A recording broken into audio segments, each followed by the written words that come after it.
Hello and welcome back to Clint's Workshop, and welcome to all your new subscribers and those who have not yet subscribed.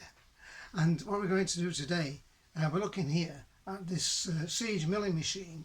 It's got a workpiece in it now waiting to be machined, and if you remember, the last time we looked at that particular thing was when we were going to look at the Rodney milling accessory, which is over there on the Boxford lathe. Oh, it's going to be dark then for some strange reason. Oh, well, I think you can see it. Anyway, if you remember the last one, the Boxford lathe, someone had stolen the drive accessory, which is over there, what's left of it, and I'm adapting a new drive shaft system, and to do that we're going to just finish it off on the milling machine here, which is the siege miller. Just before we do that, a little announcement to make here. Now, we've got 1 or 2 more subscribers, 1 or 2 in single digits, that is. I could do 1 or 200 extra, and if I'm ever to get in a place where I can get monetised. So we're a long way off yet. So all you who have not subscribed, please subscribe. It won't cost you anything, but it helps to help me quite a lot. Anyway, we've got here, I can't always pronounce some of these names, you know. We've got a person here called, it's spelled M-A-N-H, which is Manhaluk, which is sound a bit French, and Nguyen, Manhaluk Nguyen, I think it's a mixture of French and it sounds like some African type name, Nguyen. Anyway, I hope I've pronounced it right. An easier one to remember is we've got John Baker, and they were subscribed on about the 7th of June, and just a few days ago. I think there was another one subscribed, but I've not got a notification, because sometimes I don't get notified. And then a very interesting one here from the United States, obviously I'm making assumptions. It sounds like it to me. He signs in as the kid from Brooklyn. The kid from Brooklyn. Yeah. Great stuff. It's wonderful. Some of the signing in names or people have never ceased to amaze me. Sounds a lot better than Keith at Clint. Anyway, there we go. Thank you for subscribing, and I really appreciate it. So I hope you can get something out of my videos. What I'm going to look at now is to look at, I've just done a little bit of machining. I need to do a little bit of machining on this piece here. So bear with me while I try to position the camera somewhere suitable so you can see what's happening. Oh, let's see now. Yes, that's the piece there that I'm going to machine. It's a slot. It's a slot there. What's going to drive that drive pin on that spur gear, on the spur gear that's on the there.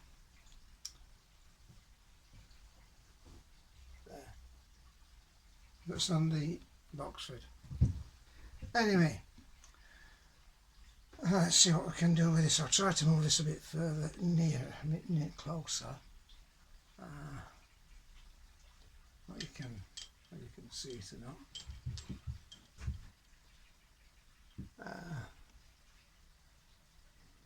Yeah, I'm not going to point at that when it's moving. So I'll just check it out there. So here we go. I think I'll try and get more light on the subject. See if that happens, if that helps. There's my very flexible light off the Boxford. I think that might have helped a little bit. Excuse me. So I'm just going to do a little machine operation, which is I just want to put a final touch onto the side of that slot there. Okay, so here we go. Whoops.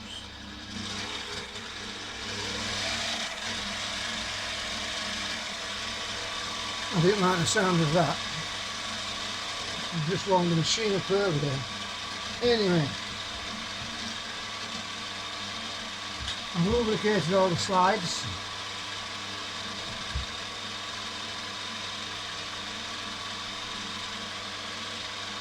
And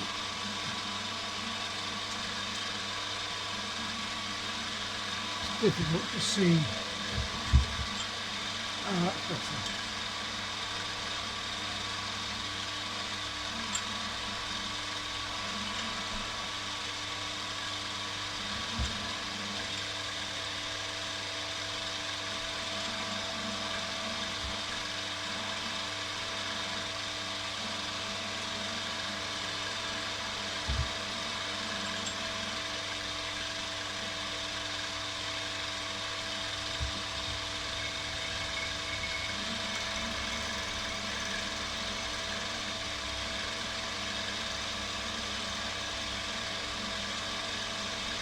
Okay.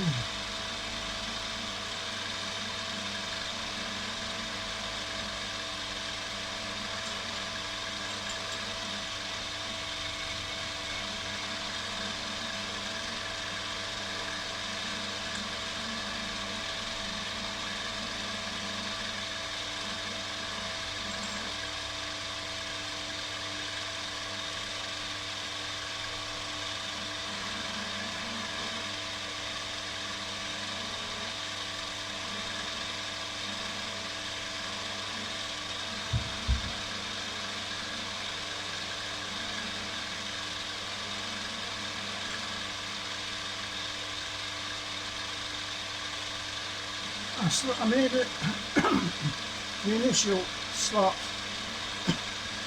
with an end mill on its face, and so it's a different shape at the moment. Whoops.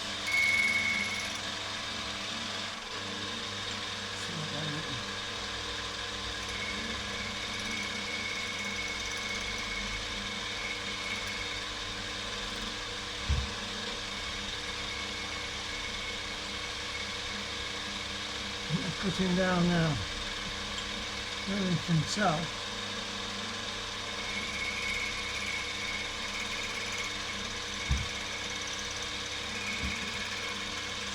And so I'm coming down to where it should be. I just want to tidy it up a little bit. What you have to understand is that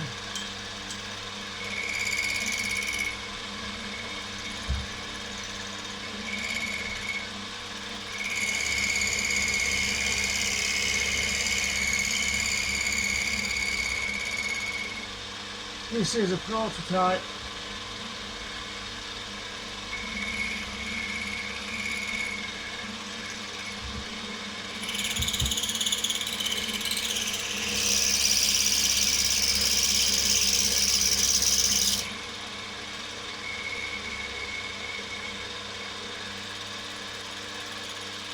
Now,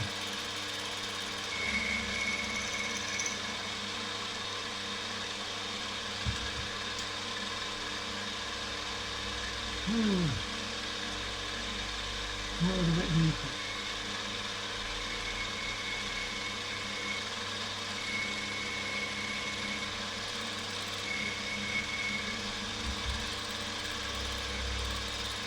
I don't know if you can see this, but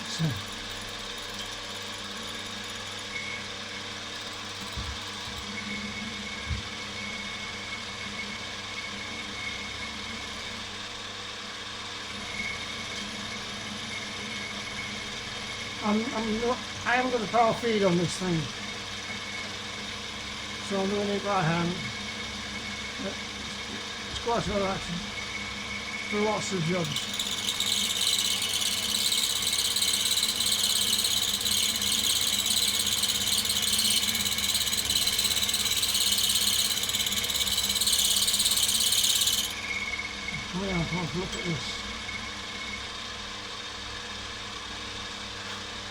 see where we've got to.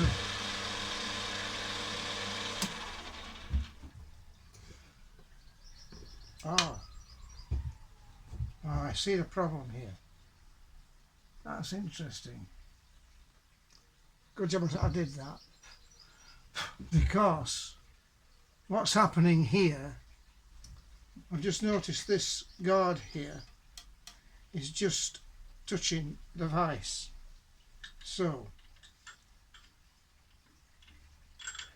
I've got to take it off.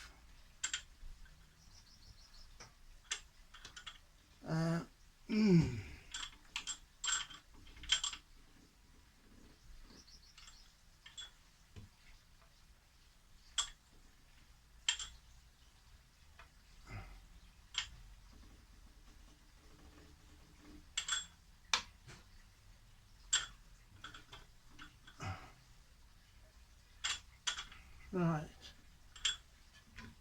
Sorry.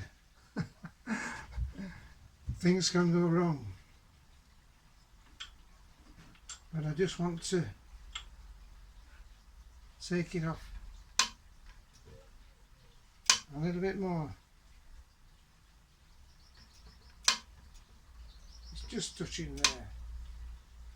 You see, when you open this this guard, I can't open that and cut because I've got a safety device on here. A little bit of surface rust there, that's strange. New as well. That's it. Watch what happens. See, when I switch this on,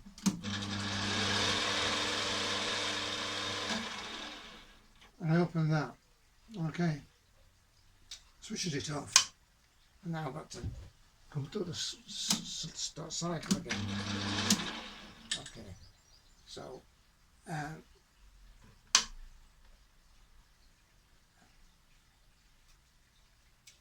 that's as far as I'm going to go on the depth. It's okay for this application. So I was just looking at it.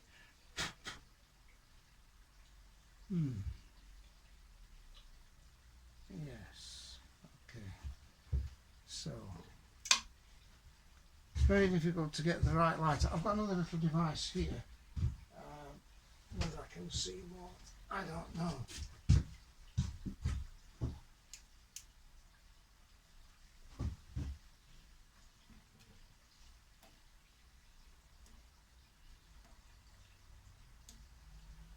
Yeah. Okay. Leave that there. Let's continue.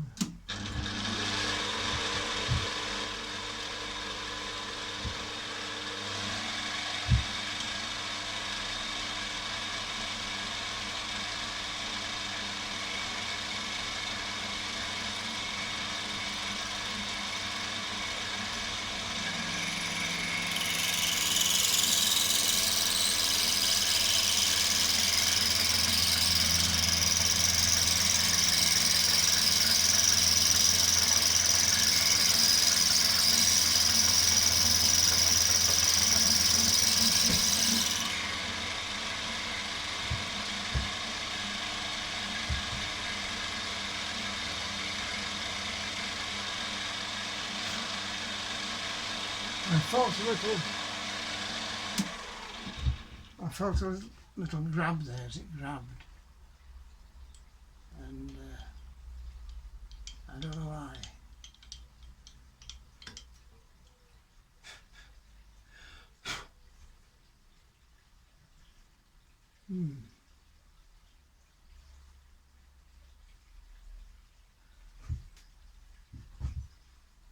This is steel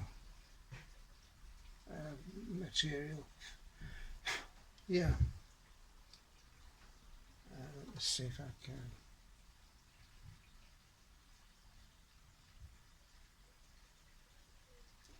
See what's happening here.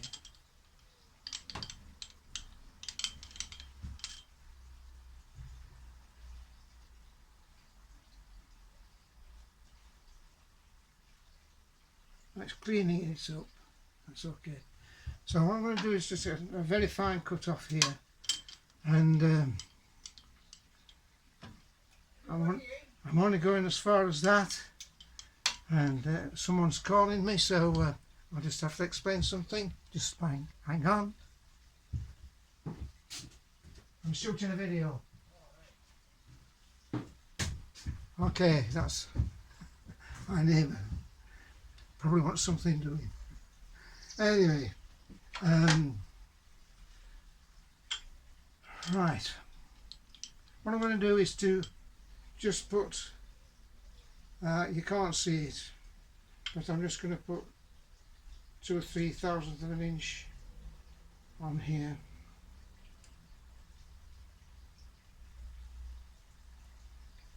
To cut on that side to tidy it up.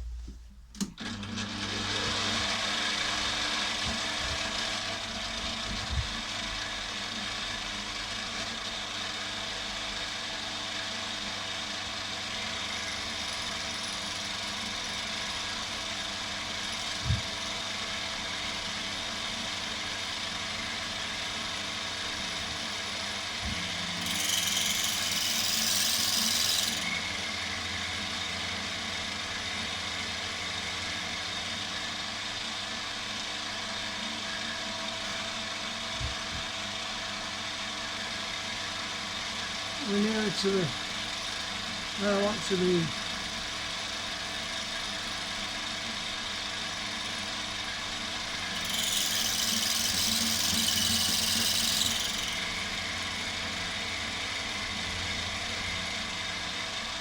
Doesn't like it. And I've got to where I want to be. So let me check it again.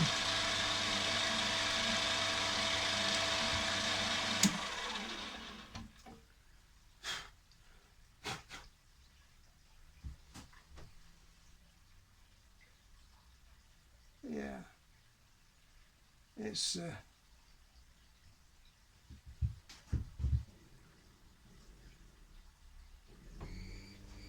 cutter seems to be sort of snagging on that when it comes to the deep cut there. It seems to be grabbing on it. Still, it's as far as we want to go anyway, so I can look at that some other time. But in the meantime, I just want to take a little cut off the other side. So I'll set this thing here to 0.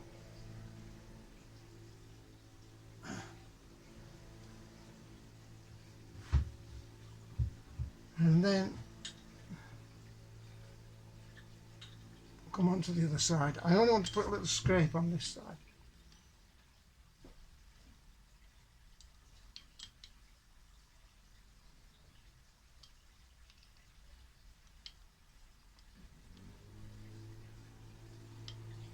Okay.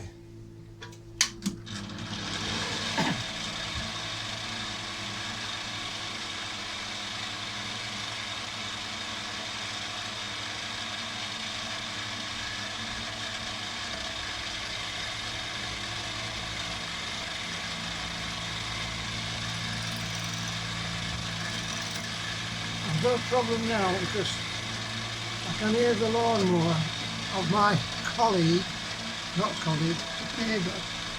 He always puts the lawnmower polluting the atmosphere with noise, so I can't sit out of the garden and enjoy watching the blackbirds out the splashing the pool. But the other thing is the noise of that is putting me off the noise of the cutter, so I can always tell. You can tell when it's cutting right. So it's a bit of a distraction. Still, that's how it is. The frequency of the noise.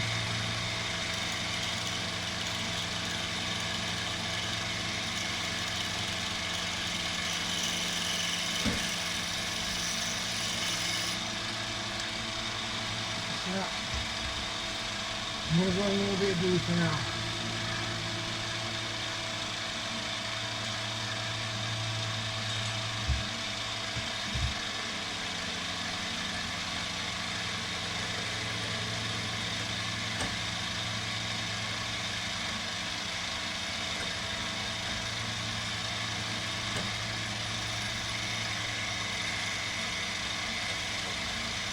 I'm not happy about this cutter.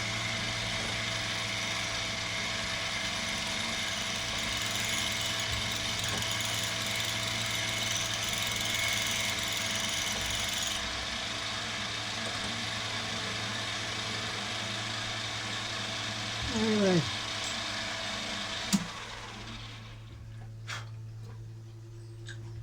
we'll have a look at this. Wow.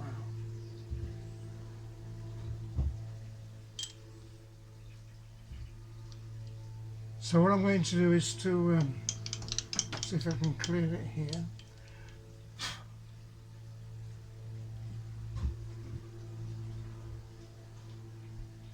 Yeah, that's good enough. I can look at this cutter a bit later on, but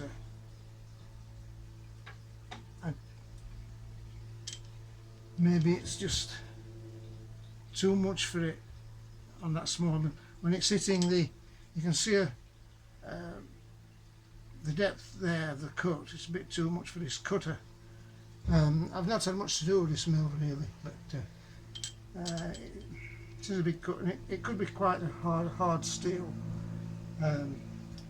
because it fits into the into the headstock taper. So I'm going to say that we're going to try it at this. I'll just come wind this down a bit, okay, and then come up here a bit. Switch the machine off. I'm going to move this out of the chuck now. Chuck. Vice, I should say. That's it.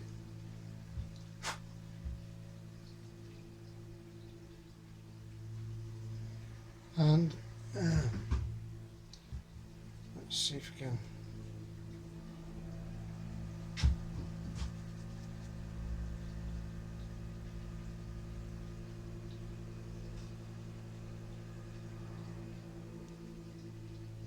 Let's tidy that up.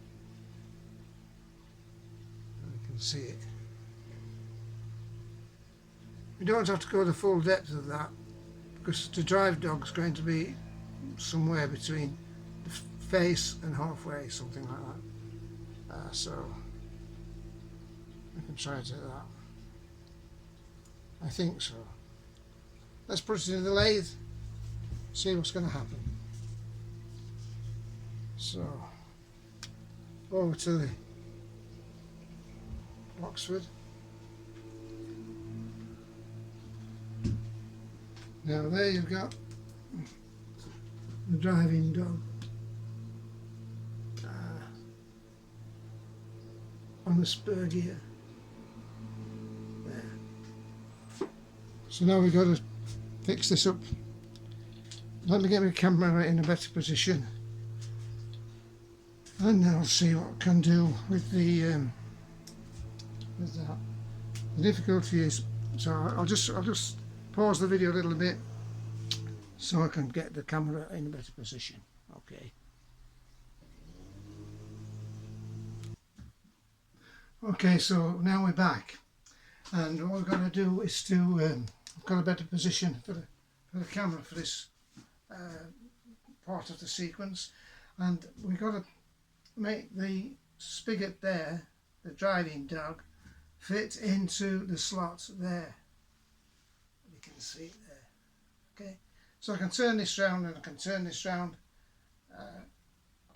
with the quill of the milling accessory.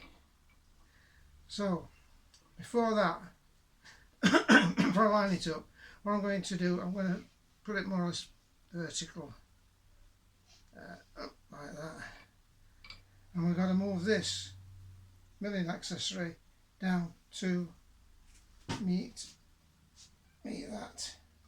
Okay, so it's a little bit, I've got to be a bit careful here, because although the clamps are in position for clamping, I've got to make sure I've got sufficient room for this wrench here to tighten it up, although it's in position. Well,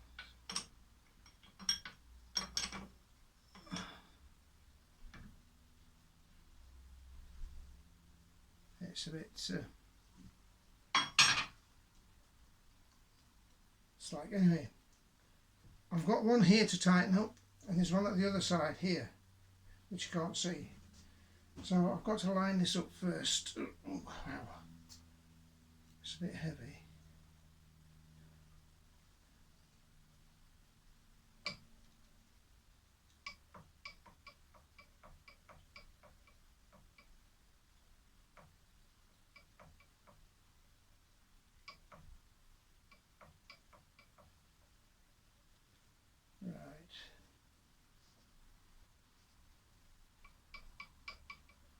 Can hear that. Needs a little bit of play in it. I'll try to move it in a bit. Oh, not too much.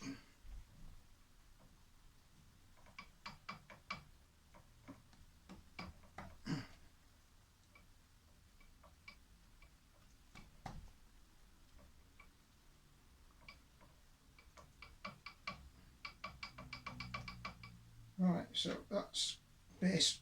The clamp has come a bit loose there. We've still got a bit of play there.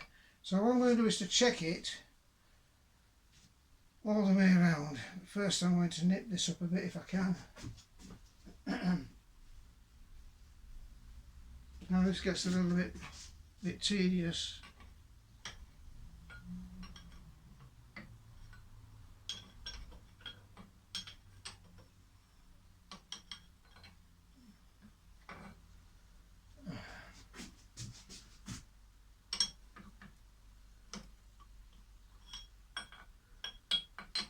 Because there's not much room here, but you remember this is not the there.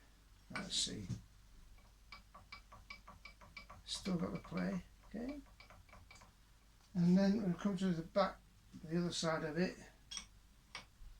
That's easy to tighten up, of course, because it's easy to get to, so I'm just going to see if we can come back around here again now for this.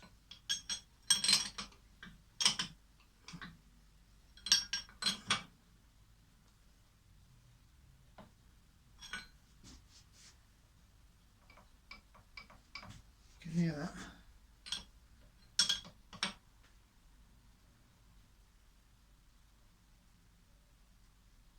Wow.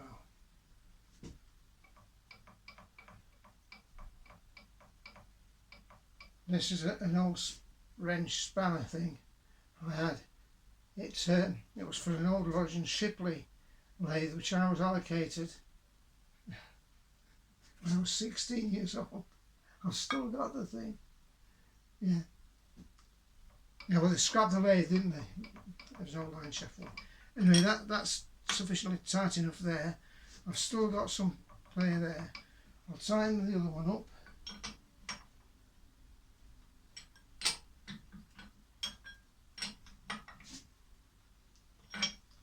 That's sufficiently tight, as is that. See if it's still there. Okay.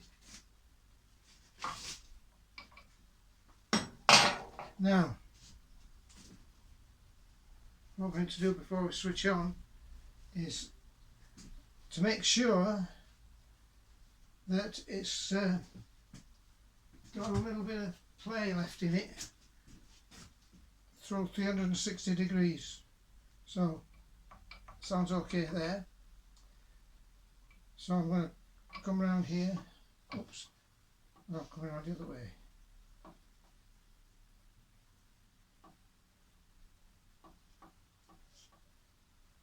No. There's no play. So look. Got play there.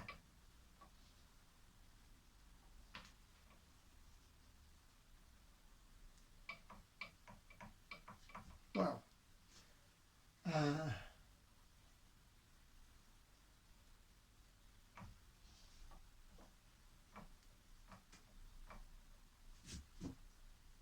I think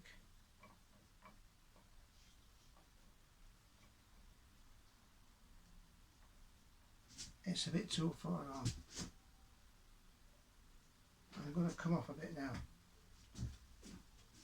Wow. Okay, so I just pause this while I'm slacking that. You don't want to be bored with me with a spanner. I'll just pause it a bit. Okay, so now I've got it in position. Save you all the time watching me tighten things up with wrenches and things. So you notice on there, on the slot there, where the pivot, the spigot moves in, I just put a little drop of grease on, and it just helps to make it less noisy, and it eases the movement. Any slight movement on there, and helps facilitate the smooth running operation. So what I'm going to do now is it's all tightened down. I'm going to switch it on, and you see the Rodney quill and spindle in operation. Okay, so I'll just move this. Oh, I have to tell you this as well. I was surprised about this, because here you'll notice there's a grub screw, an Allen grub screw. Now the thing is, I don't think that's a very good idea, because it should have had a keyway, in my opinion, and a key and a keyway to line it up properly. And sometimes if you get slight variations in wear, a grub screw can offset the flow slightly, which might account for the fact that when the original drive system was here, this spur gear was driving very loosely, a very loose fit into a fibrous nylon type gear. It was very loose, you could practically throw it on. So it had a gear at that side and a gear at this side, and they both mated up, but very loosely, allowing for any play. And that's why I think it was a bit loose. Anyway, I'm going to switch it on and you'll see. Okay, here we go. I'm going to move the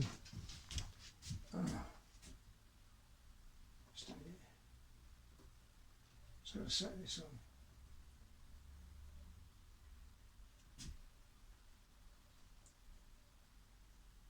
I'll just, the speed setting is playing up a little bit here.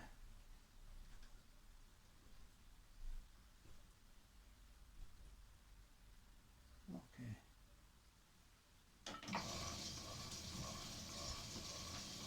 Now, see it going around there. So I want to focus now on the drive of the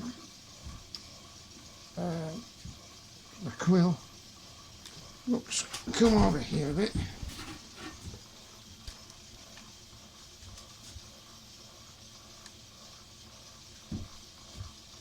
Let's see, that might be a better position just here, I think.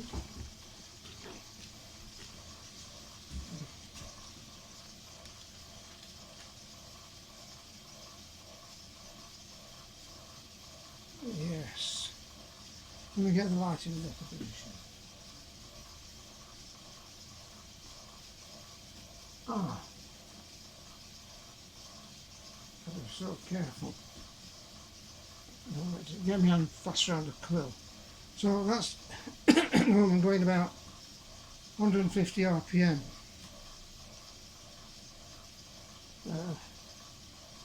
See if I can just, I think that's better. I'm not going to put a cutter in, and you'll be able to see. If I just come down here a little bit. Whoops, come on.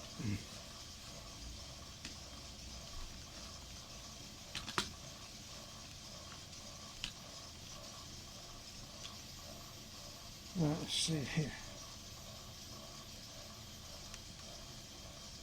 There you go. I think that's the best shot I can get with it. We've got sometimes too much light. There's a window over there which is not helping, that is. I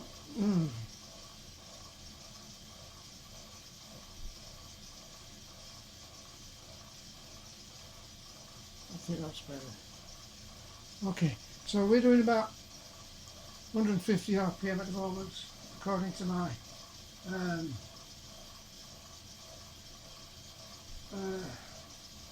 my readout here. Now I'm going to speed it up.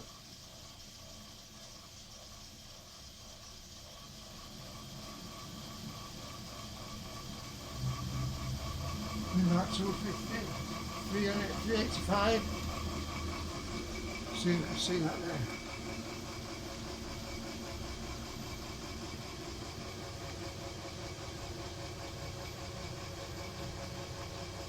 $385.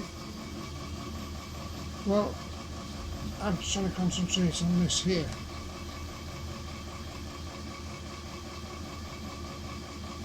So I'll take my word for it. It's doing 400.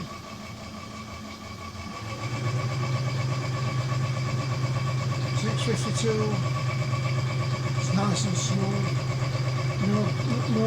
No major problem with vibration. And number 700. Still 700. See it going around there.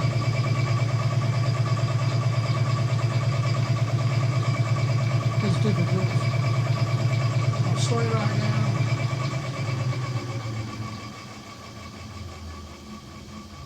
So you can get once instant speed goes up.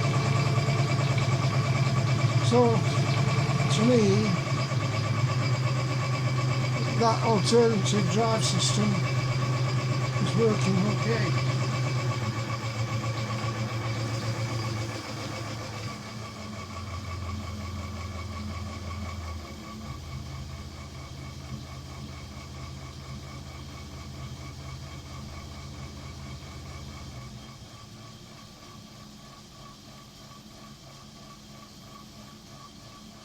Come down to about 250 RPM now.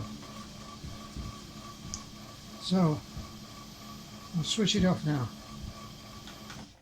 Ooh, it gets a bit hot. So anyway, that's the Rodney set up. All I need is a collet in there and milling cutter, and then the advantage which someone asked me actually what the advantages were. Just a minute, I'm going to put this back here. If you look at the comments on my video, one person asked, quite rightly so, you knew that I've got a siege milling machine. So, it was a very good question he asked me. What advantage has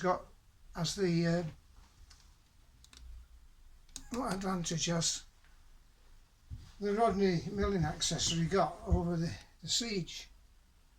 Well, short answer, it hasn't. Apart from the fact, I mean, you just could see it's quite rigid, there's hardly any vibrations. It's very good. It's so ideal where you've got people who've got not enough room in the workshops for a siege sitting on the bench. So if that's the case, it's fantastic. It really is a super piece of kit, and I've used it many years ago when I acquired it with a lathe, and it was a Boxford lathe, and so if I would like to use the Rodney or this Siege, this is so much more, well, look at the size of the thing. It's a heavy piece of kit. Total weight about 135, 140 kilos or something like that. By that time you've got a vice on it. And yeah, it's got a longer approach than that.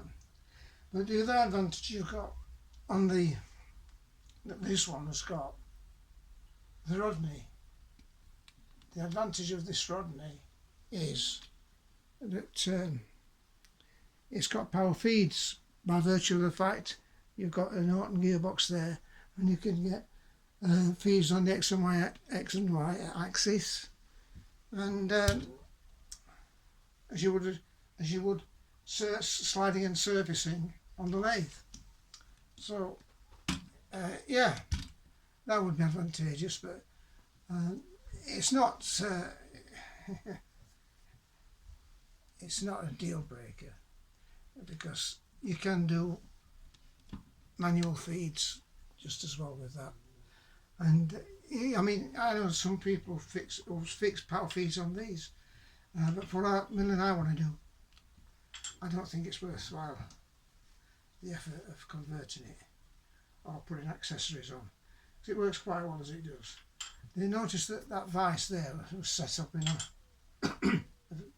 not in the normal position, it's on the side position. It's got a machine base there.